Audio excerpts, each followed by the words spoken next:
All right, if you're a subscriber and you're randomly watching this video, or you're a random person randomly watching this video, please check out seasons 1 and 2 of Strike Back. I guarantee you will love every single episode, unless you hate violence, in which case this is not the show for you.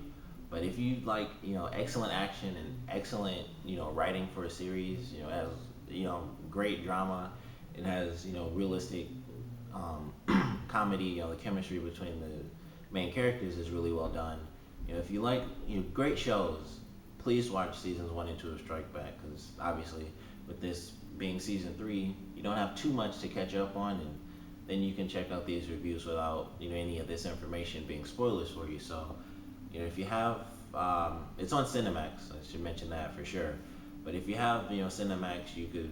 It should all the episodes should be on demand, and definitely check them out before watching these reviews and getting spoiled or anything like that, because like some stuff happens in the show, and it's just great, and it's the type of show that everyone honestly should see, except for kids, because it's a lot of sex and violence. But anyone who's, I guess, of the right age should watch it, because it's a great show. But season 3, episode 1 of Strike Back, I missed it when it premiered. I was able to watch it yesterday, and how it started off um, was a bit of a surprise to me. Like, killed off one of the team members, from the show, and they generally don't do that. It was a really big shock to me, because at first I didn't realize it was him, and it was the character Baxter. I had to watch the end, because I didn't really like. I'm horrible with names for some reason, and if you watch any of my other reviews, you'll clearly see that.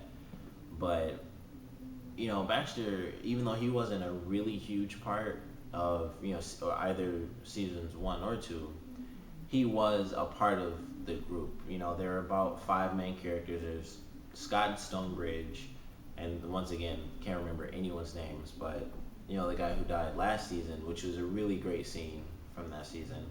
Um, the communications officer, she's fortunately still alive. Um, there's Baxter, and then I guess the sixth member would be whoever happens to be leading them, which fortunately is still the same woman from last season. Because once again, at the season finale for season 1, if you remember, they killed off the leader, and she basically sacrificed herself to kill the bad guy. And in the season finale for last season, the main villain shot the leader, and I thought she was gonna die. I was like, if she dies, I'm gonna be so mad. Like, they can't just keep killing off their leaders like every season. That's insane. But fortunately, she survived. And it starts off. She's running through this cornfield, and I thought it was gonna be pretty simple. At first, I thought she was actually running from them, and then obviously it's shown she was following them. And they show Baxter, and originally I thought it was just some random guy, and then of course once they did the close up, I thought, oh, I do recognize him, and I didn't really remember his name, of course, but I recognized his face. And what really interested me about that scene, aside from the obvious fact that he was killed, which really caught me by surprise, because he is one of the main supporting characters in the show, was the fact that when he was tortured, originally I thought they beat him up like people normally do when they're torturing someone, and then the guy like pulled out the little blowtorch, and I thought his face isn't beat up, his face is like seared and burned, and like they burned his eyes and stuff like that, and they melted his flesh, and I thought like that's insane torture, and that is the type of stuff that happens in the show, because they're dealing with some insanely complicated stuff. And it was just a really interesting thing that I noticed once he brought out the torch. Like they didn't punch him and his face swelled up. They burned his flesh, and that was just crazy. But Baxter being killed off in what had to have been like the first 5 minutes of the episode, it was pretty crazy. Like I said, I doubt anyone would have expected that from a season premiere where they killed off even if it's not a main character, it is a supporting character. Just like that automatically in the first 5 minutes, he's the first person to die in season 1 or in season 3. I mean, and we just go from there, and it just ramps up like it does every episode from the previous seasons. And so Scott and Stonebridge after season two, they're on their vacation, and they get called back in because Baxter's killed, so they have to do what they do best pretty much. And one of the things I'd like to mention is, I'm sure a lot of people caught it because it was obviously intentional. When they're on the plane before they actually jump out, Scott asks Stonebridge, like they're talking and Stonebridge mentions like, we're back, like, we're supposed to be drinking Child's here or whatever. He's like, don't tell me that, but the plan was always to come back to 20 anyway, right? And Stonebridge doesn't say anything, and I find that really interesting because of last season, he lost his wife because of the guy he used to um, be in the army with because he had to kill his brother who pretty much went insane.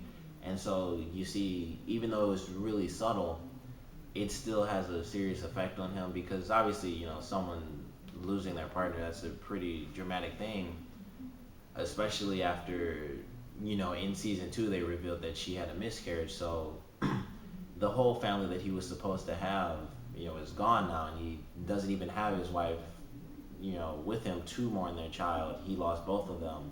And so that's with him now. And, the miscarriage, obviously, it wasn't, because of him working, but her dying obviously was.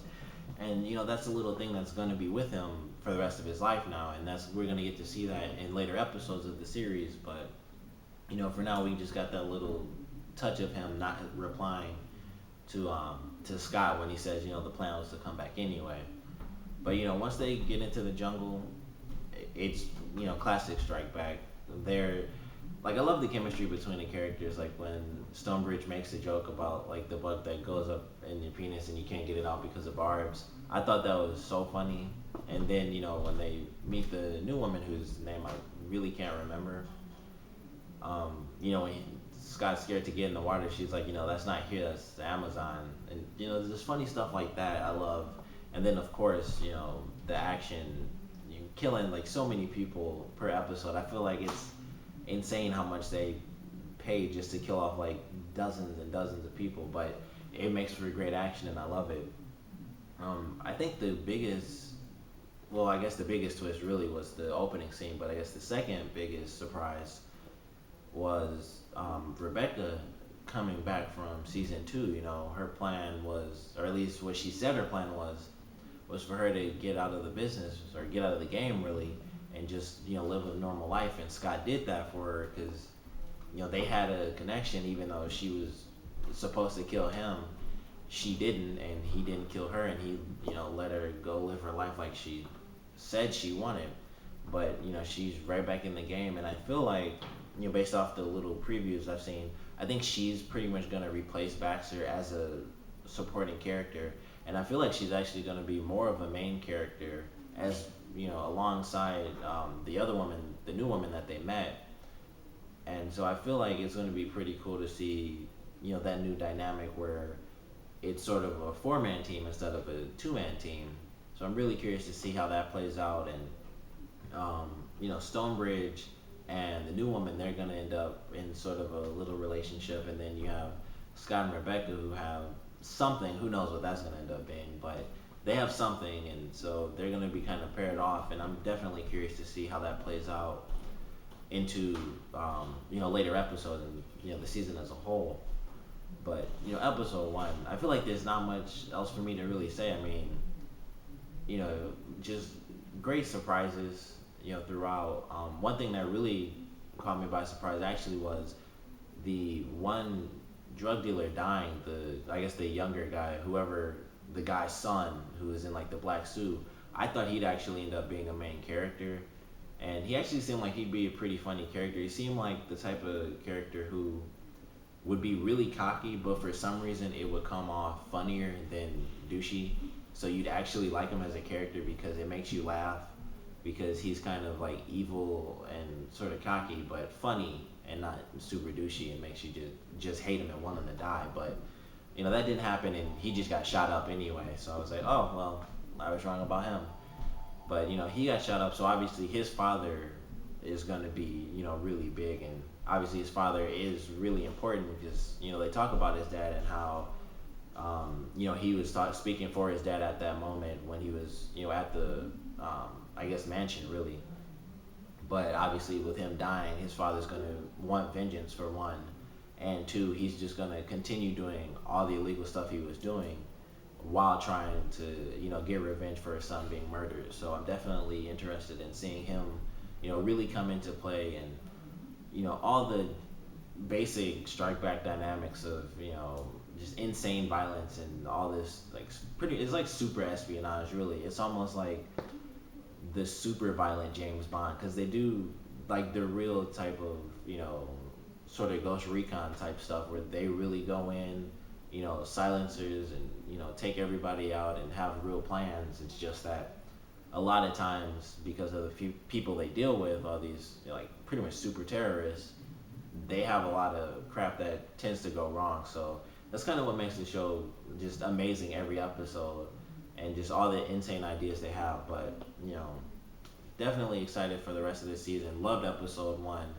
Like I said, the introduction of the new character, I like her as a character. Rebecca coming back, I thought was good. I'm curious to see, like I said, I'm hoping and I'm thinking that she becomes more of a main character and kind of replaces Baxter. And I guess the new woman would kind of replace the guy who died last season too. So it would kind of go back to the full six members. But, curious to see where things go from here. But, let me know what you thought of the episode. What do you hope to see this season aside from the obvious high death count?